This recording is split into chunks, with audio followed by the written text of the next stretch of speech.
할아버지의 마지막 편지. 2025년 가을 서울 강남구의 한 아파트. 78세의 이정수 할아버지는 책상 앞에 앉아 만년필을 들고 있었다. 손끝이 살짝 떨렸지만 마음만은 또렷했다. 오늘은 꼭 써야 할 편지가 있었다. 아니, 정확히는 써둬야 할 편지들이 있었다.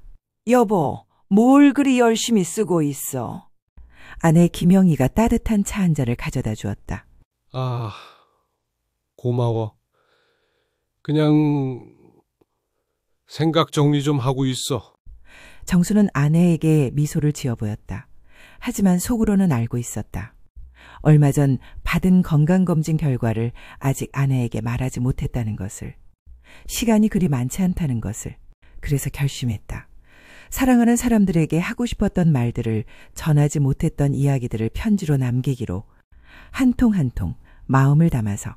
첫 번째, 편지 큰아들 민수에게. 내 아들 민수야, 아빠가 이 편지를 쓰고 있는 지금 너는 회사에서 야근을 하고 있을 것 같다. 항상 성실했던 네가 자랑스럽지만 가끔은 너무 무리하는 것 같아 걱정이 되기도 한다. 너를 처음 품에 안았던 1975년 겨울을 기억한다. 그 해는 유난히 추웠는데 병원에서 너를 데리고 집으로 오는 길에 눈이 펑펑 내렸었지. 택시기사 아저씨가 아기가 감기 걸까봐 걱정이네요 라고 하시길래 아빠는 코트를 벗어서 너를 더 꽁꽁 싸맸다.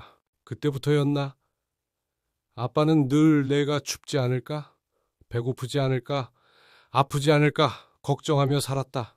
네가 초등학교에 다닐 때는 매일 아침 도시락을 싸주었고 중학교 때는 학원 끝나는 시간에 맞춰 마중을 나갔지. 고등학교 때는 대학 입시 때문에 아빠도 함께 스트레스를 받았었고 대학에 합격하던 날 너는 울었지. 아빠도 화장실에서 몰래 울었다. 기쁨의 눈물이었어. 우리 민수가 이렇게 훌륭하게 자라줘서 고마웠고 또 한편으로는 이제 정말 다 컸구나 싶어서 뭉클했다. 군대 갔다 와서 첫 직장에 들어갔을 때도 그랬고 결혼해서 손자 준호를 낳았을 때도 그랬다. 매번 네가 한 단계씩 성장하는 모습을 보면서 아빠는 행복했어. 하지만 가끔은 미안하다. 아빠 세대는 감정 표현에 서툴렀거든. 사랑한다는 말을 입에 담기 어려웠고 고맙다는 말도 쑥스러워했지. 대신 묵묵히 일만 했다. 가족을 위해서라고 생각하면서. 그런데 지금 생각해보니 너에게 더 많은 말을 해줬어야 했는데 싶어. 잘하고 있다. 사랑한다. 고맙다는 말을. 아빠가 얼마나 너를 자랑스러워하는지, 얼마나 고마워하는지 말이야. 민수야, 아빠는 네가 정말 자랑스럽다. 성실하고 책임감 있는 아버지가 되어줘서, 효자가 되어줘서, 아빠의 든든한 큰아들이 되어줘서 정말 고마워. 앞으로도 건강하게 행복하게 살아라. 그리고 가끔은 일도 내려놓고 가족들과 시간을 보내거라. 준호가 할아버지를 그리워하듯이 언젠가는 너도 아빠를 그리워할 테니까. 사랑한다, 내 아들아. 아빠가. 정수는 첫 번째 편지를 다 쓰고 나서 잠시 펜을 내려놓았다. 40년 넘게 키워온 아들에 대한 생각들이 마음속에서 밀려왔다. 엄한 아버지였던 자신의 아버지와는 다르게 살고 싶었지만 결국 비슷하게 살았던 것 같아 아쉬웠다. 하지만 그래도 최선을 다했다. 그 시대 아버지들이 할 수 있는 최선을. 두 번째 편지 둘째 아들 진수에게. 나의 둘째 아들 진수야, 너는 항상 형과는 다른 아이였다. 민수가 차분하고 신중했다면 너는 활발하고 창의적이었지. 어릴 때부터 그림 그리기를 좋아했고 만화책을 보면서 자신도 만화를 그리겠다고 했었잖아. 솔직히 말하면 처음에는 걱정이 많았어. 예술이라는 길이 얼마나 힘든지 아빠도 알고 있었거든. 안정적인 직업을 가졌으면 좋겠다는 생각에 너에게 공부를 더 열심히 하라고 했지. 대학도 경영학과로 보냈고 졸업 후에는 대기업에 취직하기를 바랐어. 그런데 너는 끝까지 네 꿈을 포기하지 않았다. 회사를 그만두고 게임 회사에 들어간다고 했을 때 아빠는 정말 화가 났었어. 게임이 뭔 직업이야. 그런 걸로 어떻게 가족을 먹여 살릴 거야. 지금 생각해보니 참 고집스럽고 편협한 아버지였던 것 같다. 시대가 변하고 있다는 걸 받아들이지 못했어. 하지만 너는 묵묵히 네 길을 걸었다. 작은 게임 회사에서 시작해서 지금은 그 분야의 전문가가 되었지. 네가 만든 게임을 아이들이 즐겁게 하는 걸 보면서 아빠도 점점 이해하게 됐어. 이것도 충분히 가치 있는 일이라는 걸. 특히 준호가 삼촌이 만든 게임 정말 재밌어요 라고 할 때 아빠는 뿌듯했다. 우리 진수가 많은 사람들에게 즐거움을 주는 일을 하고 있구나 싶어서. 미안하다 진수야. 네 꿈을 처음부터 응원해주지 못해서, 네가 하고 싶은 일을 반대해서. 아빠는 너를 위한다고 생각했지만 결국은 아빠의 편견과 고정관념 때문이었던 것 같아. 지금의 너를 보면서 깨닫는다. 성공이라는 게 꼭 남들이 정해놓은 기준일 필요는 없다는 걸. 자신이 좋아하는 일을 하면서 그 일로 누군가를 행복하게 만들 수 있다면 그것만으로도 충분히 성공한 인생이라는 걸. 너는 아빠가 생각했던 것보다 훨씬 현명하고 용기 있는 사람이었어. 자신의 길을 끝까지 걸어간 너를 진심으로 존경한다. 앞으로도 네가 좋아하는 일을 계속하길 바라. 그리고 언젠가 결혼해서 아이를 낳게 되면 그 아이의 꿈도 처음부터 응원해주는 아빠가 되거라. 아빠는 이제야 알겠어. 진정한 부모의 사랑은 아이를 자신의 틀에 맞추려 하는 게 아니라 아이가 자신만의 길을 찾아갈 수 있도록 믿고 지켜보는 거라는 걸. 고맙고 자랑스럽다. 내 둘째 아들아. 아빠가 세 번째 편지 딸 수연에게. 나의 소중한 딸 수연아, 너는 아빠에게 특별한 선물이었다. 아들 둘을 키우다가 40이 넘어서 얻은 막내딸. 네가 태어나던 날 아빠는 정말 기뻤어. 드디어 딸을 품에 안을 수 있구나 싶어서. 어릴 때 내가 아빠 손을 잡고 놀이터에 가자고 조르던 모습이 아직도 생생해. 그네를 밀어달라고 미끄럼틀을 같이 타자고 하던 네 모습. 아빠는 그때가 참 행복했어. 초등학교 입학식 날 네가 새 교복을 입고 거울 앞에서 빙글빙글 돌던 모습도 기억나. 그렇게 예쁠 수가 없더라. 아빠는 카메라로 몇십 장을 찍었지. 중학교에 올라가면서 너는 점점 아빠와 거리를 두기 시작했어. 사춘기였으니까 당연한 일이었지만 아빠는 조금 서운했다. 그래도 이해하려고 노력했어. 딸이 자라나는 과정이라고 생각하면서. 고등학교 때는 너와 많이 다퉜지. 공부 때문에, 진로 때문에. 너는 문학을 전공하고 싶다고 했는데 아빠는 좀 더 안정적인 전공을 권했었어. 또 아빠의 편견이었나 보다. 대학에서 국문학을 전공하고 지금은 출판사에서 편집자로 일하고 있는 너를 보면서 아빠는 또 한 번 깨달았어. 너도 형들처럼 자신의 길을 찾아간 거라는 걸. 네가 편집한 책들을 볼 때마다 뿌듯하다.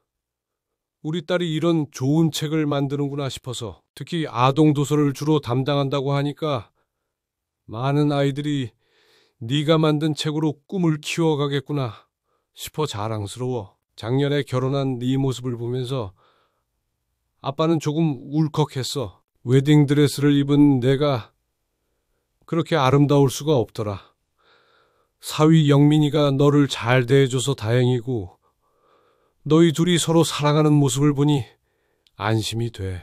수연아, 아빠가 너를 키우면서 가장 후회하는 것 중 하나가 너에게도 아들들처럼 엄하게 대했다는 거야. 딸은 좀 더 다르게 키워야 하는 건데 아빠는 그걸 잘 몰랐어. 특히 내가 예민하고 감수성이 풍부한 아이였는데 아빠는 그런 네 마음을 충분히 헤아려 주지 못했던 것 같아. 더 따뜻하게, 더 세심하게 대해줬어야 했는데. 하지만 그런 아빠를 이해해주고 지금도 자주 안부를 물어보는 너를 보면서 고마움을 느껴. 정말 착한 딸로 자라줘서 고마워. 앞으로 영민이와 행복하게 살고 언젠가 예쁜 손자, 손녀를 낳아서 아빠를 할아버지로 만들어주면 좋겠다. 아빠는 손자들에게는 정말 자상한 할아버지가 될 자신이 있어. 사랑한다, 내 딸아. 항상 건강하고 행복하거라. 아빠가 네 번째 편지 아내 영희에게. 나의 평생 동반자 영희야. 이 편지를 쓰기가 가장 어렵다. 50년을 함께 살아온 사람에게 무슨 말을 해야 할지 모르겠어. 너무 많은 이야기가 있어서 오히려 어디서부터 시작해야 할지 모르겠어. 1973년 봄, 친구 소개로 처음 만났을 때를 기억해? 너는 하얀 원피스를 입고 있었고 수줍게 웃는 모습이 그렇게 예뻤어. 아빠는 첫눈에 반했다고 해도 과언이 아니야. 6개월간 연애하고 결혼했지. 그때는 지금처럼 오래 사귀지도 않았고 서로에 대해 아는 것도 많지 않았어. 그래도 이 사람과 함께라면 행복할 것 같다는 확신이 있었어. 신혼 초기는 정말 어려웠지. 작은 전셋집에서 시작했고 아빠 월급도 많지 않았어. 너는 불평 한 번 없이 아껴 쓰고 살림을 꾸려나갔지. 가끔 시장에서 비싼 고기는 못 사고 저렴한 것만 골라서 사오는 네 모습을 보면서 아빠는 미안했어. 민수가 태어나고 진수가 태어나고 수연이까지 태어나면서 우리 집은 점점 시끌벅적해졌지. 너는 셋을 키우느라 정말 고생 많았어. 특히 아이들이 어릴 때는 밤잠도 제대로 못 자면서 돌봤잖아. 아빠는 그때 일에만 매달려 있었어. 가족을 위한다고 생각했지만 돌이켜보니 육아와 살림은 거의 네가 혼자 감당했던 것 같아. 정말 미안하다. 아이들이 학교 다닐 때도 그랬어.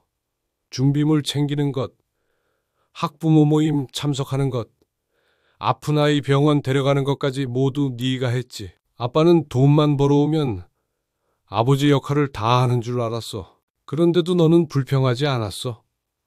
아니, 불평을 했을 수도 있는데 아빠가 못 들은 건지도 모르겠다. 너무 바빴거든. 그때는 40대에 들어서면서 우리 사이가 조금 소원해진 적도 있었지. 아이들 교육 문제로 의견이 다를 때도 많았고 서로 바빠서 대화도 별로 없었어. 그때가 가장 힘든 시기였던 것 같아. 하지만 50대에 들어서면서 다시 가까워졌지. 아이들이 독립하고 나서 우리 둘만의 시간이 생기면서 그때부터 아빠는 내가 얼마나 소중한 사람인지 다시 깨달았어. 함께 여행도 다니고 등산도 하고 문화센터 강의도 들으면서 보낸 60대가 참 좋았어. 너와 함께라면 뭘 해도 즐거웠거든. 70대에 들어서면서는 서로 건강을 챙겨주는 일이 많아졌지. 네가 고혈압 약을 챙겨 먹으라고 잔소리할 때 싫다고 했지만 사실은 고마웠어. 누군가 내 건강을 걱정해 준다는 게 얼마나 감사한 일인지. 영희야, 아빠가 이 편지를 쓰는 이유를 알까? 얼마 전 받은 건강검진 결과 좋지 않았어. 췌장암이라고 하더라. 아직 초기라고 하지만 나이가 나이인지라 수술하기도 어렵다고 해. 너에게는 아직 말하지 못했어. 어떻게 말해야 할지 몰라서. 하지만 곧 말해야겠지. 함께 이겨내야 할 일이니까. 만약 아빠가 먼저 간다면 너무 슬퍼하지 마. 아빠는 충분히 행복했어. 너라는 훌륭한 아내를 만나서 3명의 자식을 낳아 기르고 손자까지 보면서 살았으니까. 대신 부탁이 하나 있어. 아빠가 없어도 건강하게 오래오래 살아줘. 아이들과 손자들을 위해서. 그리고 가끔은 아빠 생각도 해주고 50년 동안 함께 해줘서 고마워. 아빠 인생 최고의 선택은 너와 결혼한 거였어. 사랑해, 영희야. 처음 만났을 때부터 지금까지 계속 사랑해왔어. 정수가. 정수는 아내에게 쓴 편지를 마치고 한동안 멍하니 앉아 있었다. 가슴이 먹먹했다.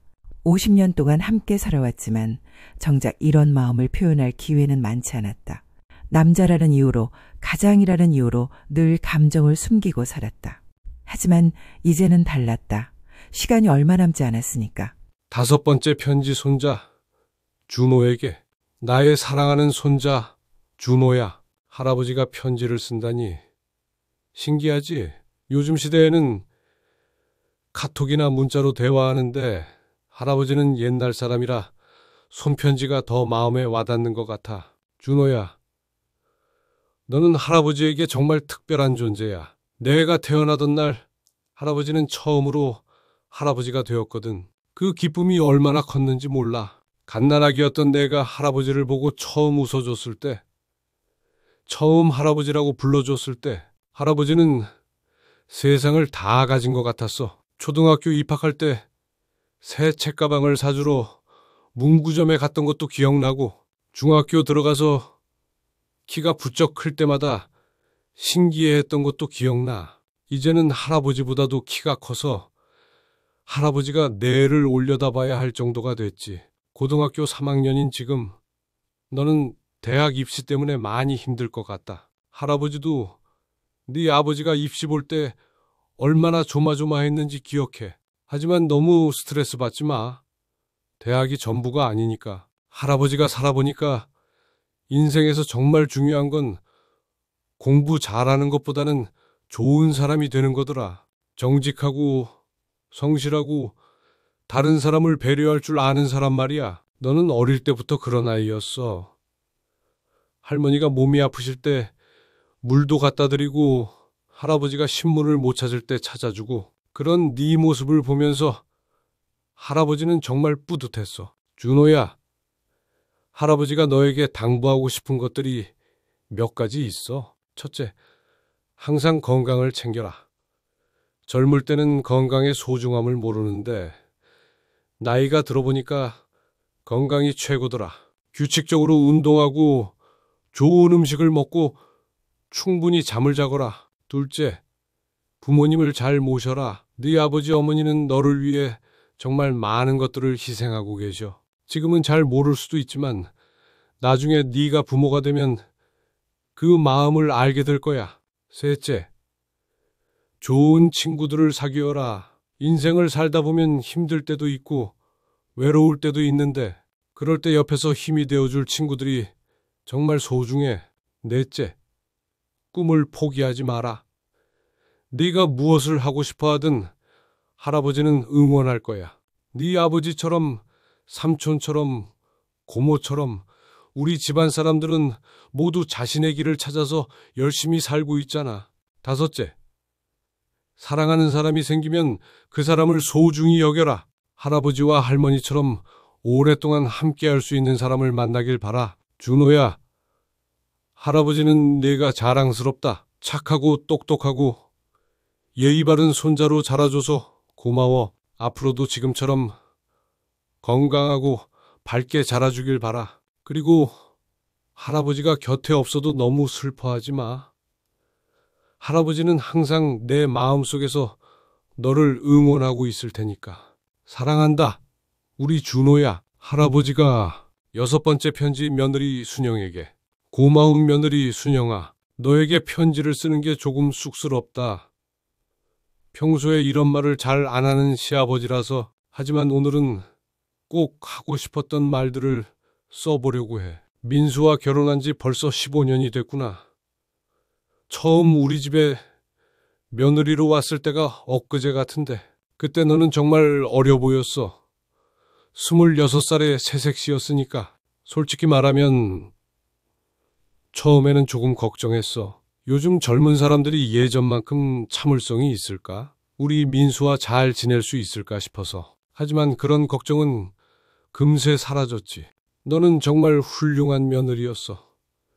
시부모를 잘 모시고 남편을 잘 뒷바라지하고 아이까지 잘 키우고 특히 준호를 키우는 모습을 보면서 너는 정말 좋은 엄마구나 싶었어. 명절 때마다 정성껏 음식을 준비하는 너를 보면서 고마웠고 아픈 시어머니를 병원에 모셔다주는 너를 보면서 감동했어. 친딸도 하기 어려운 일들을 며느리인 네가 해주니까 가끔 민수가 야근할 때 혼자서 준호를 돌보는 너를 보면서 마음이 아팠어. 육아가 얼마나 힘든 일인지 아는데 남편 없이 혼자 하기엔 너무 버거웠을 텐데 그럴 때 더 도와주지 못해서 미안했어. 시아버지로서 완벽하지 못했던 점들도 많았을 거야. 너무 보수적이거나 고집스러웠을 때도 있었고 젊은 세대의 생각을 이해하지 못했을 때도 있었어. 그래도 이해해주고 받아줘서 고마워, 순영아. 너는 우리 가족에게 정말 소중한 사람이야. 너 덕분에 민수가 행복하고 준호가 건강하게 자라고 있어.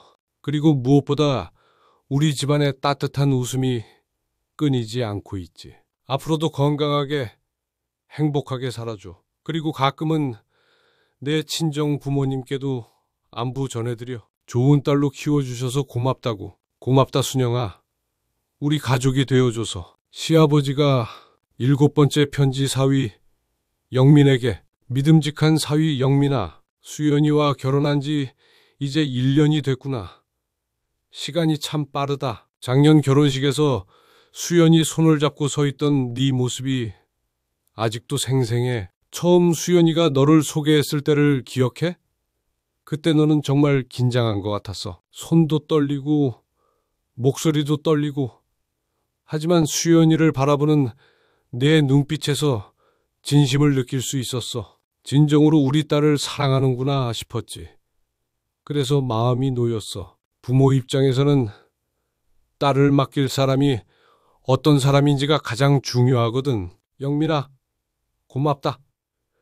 수연이를 행복하게 해줘서. 결혼 후 수연이가 전화할 때마다 목소리가 밝아진 게 느껴져. 좋은 남편을 만났구나 싶어서 장인으로서 정말 기뻐.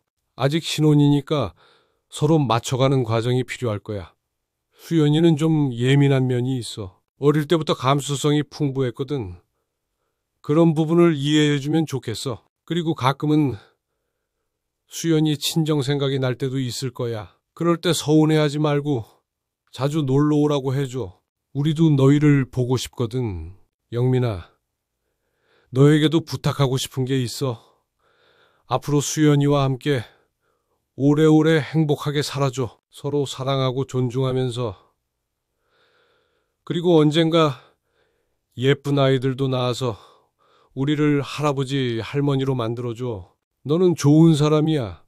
성실하고 착하고 책임감도 강하고. 수연이가 좋은 사람을 골랐어. 앞으로도 지금처럼만 해줘. 고맙고 믿는다. 우리 사위야. 장인 어른이 8번째 편지. 형님께 동생이 편지를 쓰네요. 참 오랜만이죠. 마지막으로 편지를 주고받은 게 언제였나 모르겠어요. 형님, 그동안 안녕하셨나요? 부산에서 혼자 지내시느라 외롭지는 않으신지요? 전화로는 괜찮다고 하시지만 혼자 사는 80 넘은 노인이 어떻겠어요? 어릴 때 생각이 많이 나요.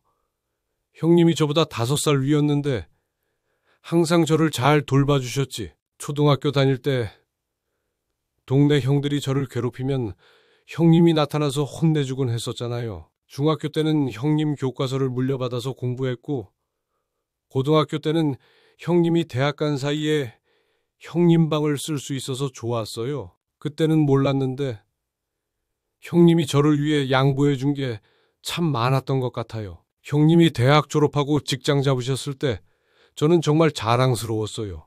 우리 집에서 대학을 나온 첫 번째 사람이었으니까 부모님도 얼마나 기뻐하셨는지 기억해요. 형님, 결혼식 때도 생각나네요. 제가 주례를 부탁받았을 때 얼마나 떨렸는지. 형님을 위해 잘해드리고 싶었는데 말이 꼬여서 웃음거리가 되기도 했지요. 형수님이 돌아가신 후에 형님이 많이 힘들어 하시는 걸 보면서 저도 마음이 아팠어요. 50년을 함께 산 반려자를 잃는다는 게 얼마나 큰 상실인지 저도 이제는 조금 이해할 것 같아요. 형님, 미안한 게 있어요. 그동안 동생으로서 형님을 충분히 돌보지 못한 것 같아서. 각자 가정을 꾸리고 살다 보니 자주 못 뵙고 안부도 자주 못 물었어요. 이제라도 더 자주 연락드리고 부산에도 자주 내려가서 뵙고 싶어요. 형제가 몇 명이나 되나요? 우리 둘뿐인데 서로 의지하면서 살아야죠. 형님, 건강 꼭 챙기세요. 혼자 사시니까 끼니도 제대로 못 드시고 아프셔도 돌봐줄 사람이 없어서 걱정이에요. 차라리 서울로 올라오셔서 저희와 함께 사시는 건 어떨까요? 영희도 형님 오시면 좋아할 거예요. 오래오래 건강하게 사세요, 형님. 동생이 형님보다 먼저 갈 수도 있는 일이니까 그때까지는 꼭 잘 계셔야 해요. 사랑하고 존경합니다, 형님. 동생 정수가 9번째 편지 친구 동철에게. 오랜 친구 동철아, 벌써 60년 넘게 친구로 지내고 있구나. 초등학교 때 처음 만나서 지금까지 참 오래됐다. 어릴 때 우리가 얼마나 말썽쟁이였는지 기억나? 학교 끝나면 산에 가서 새 잡으러 다니고, 개울에서 물고기 잡고, 겨울에는 연못에서 스케이트 타고, 지금 생각해보면 정말 위험한 일들을 많이 했던 것 같아. 중학교 때는 너랑 같은 반이 되어서 더 친해졌지. 시험 때마다 서로 공부 가르쳐주고, 숙제도 베껴주고, 선생님한테 혼날 때도 항상 같이 혼났었잖아. 고등학교 때는 다른 학교로 갔지만 그래도 자주 만났어. 너는 공부를 잘해서 서울대에 갔고 나는 지방대에 갔지만 그런 게 우리 우정에는 전혀 영향을 주지 않았어. 대학 졸업하고 각자 직장 생활을 시작했을 때도, 결혼해서 가정을 꾸렸을 때도, 아이들을 키울 때도 우리는 계속 연락하며 지냈지. 가끔 만나서 술 한잔하면서 서로의 고민도 털어놓고, 40대에 내가 사업 실패해서 힘들어할 때 나도 별로 도와드리지 못해서 미안했어. 그때 내가 여유가 있었다면 더 많이 도와줬을 텐데. 하지만 너는 다시 일어섰지. 그게 너의 장점이야. 포기하지 않는 것. 50대에는 서로 승진도 하고 아이들 대학도 보내고 그럭저럭 안정된 삶을 살았지. 60대에 은퇴하고 나서는 더 자주 만날 수 있어서 좋았어. 등산도 같이 다니고 여행도 가고. 동철아, 고맙다. 60년 넘게 변함없는 친구로 남아줘서. 인생을 살면서 이렇게 오래된 친구가 있다는 게 얼마나 소중한 일인지 몰라. 우리가 함께 늙어가는 모습도 신기해. 예전에는 젊고 힘이 넘쳤는데 이제는 둘 다 지팡이를 짚고 다니는 할아버지가 됐잖아. 하지만 마음만은 여전히 그때 그 소년들인 것 같아. 앞으로도 건강하게 살아서 오래오래 친구하자.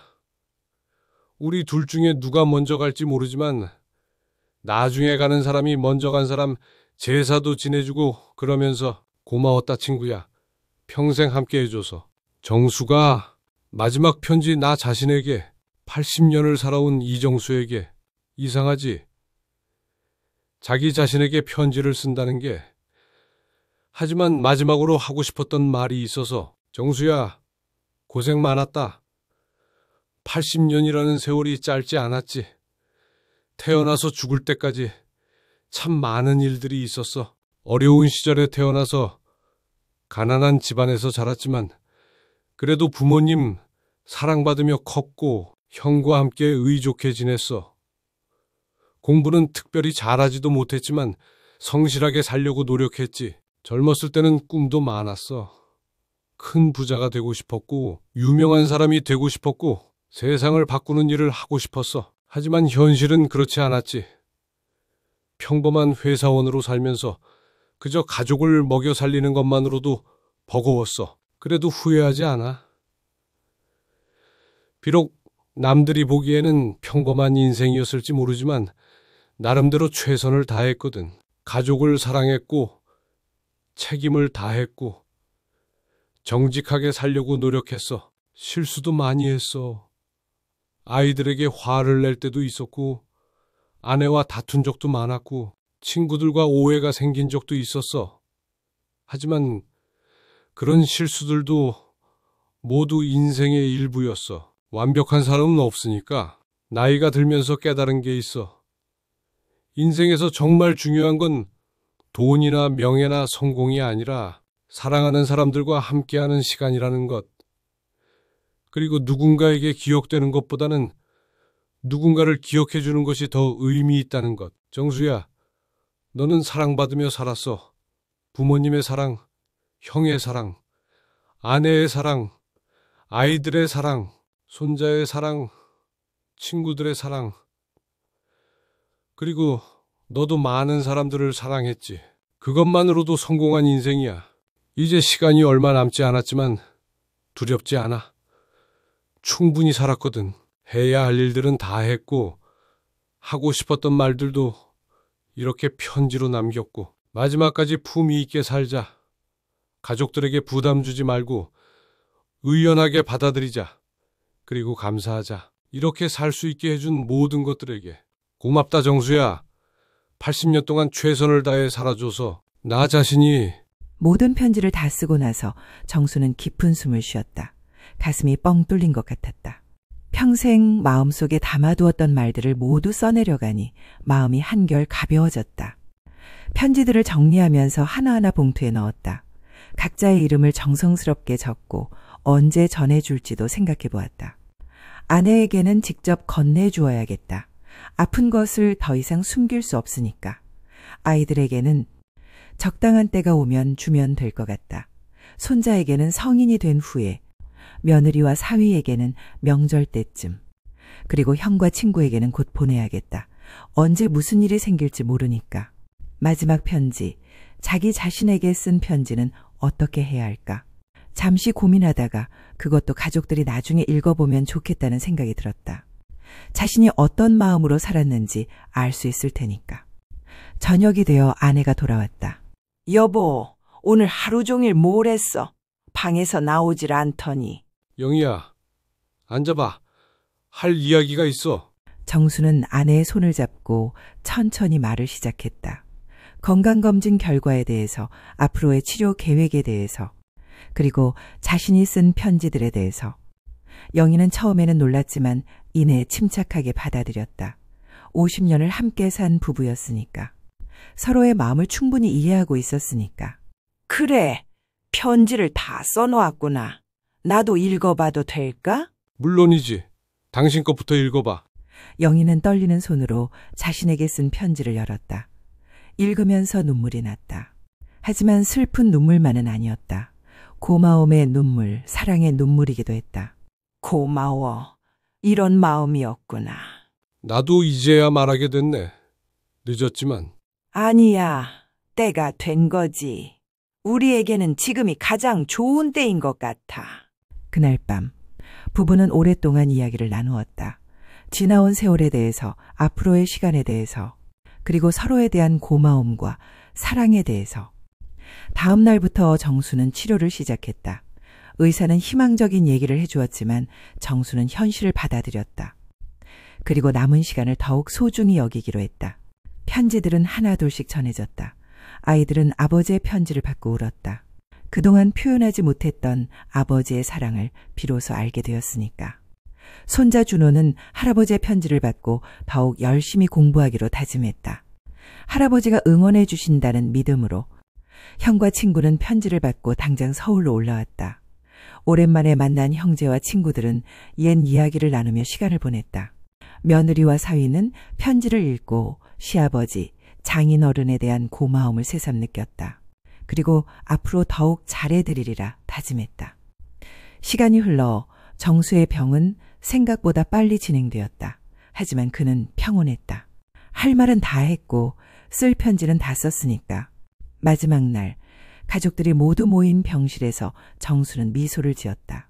편지들 잘 간직해줘. 그게 내가 너희에게 남기는 마지막 선물이야. 아버지, 울지 마. 아빠는 충분히 행복했어. 너희들 덕분에. 정수는 눈을 감았다. 그의 얼굴에는 평안한 미소가 떠 있었다.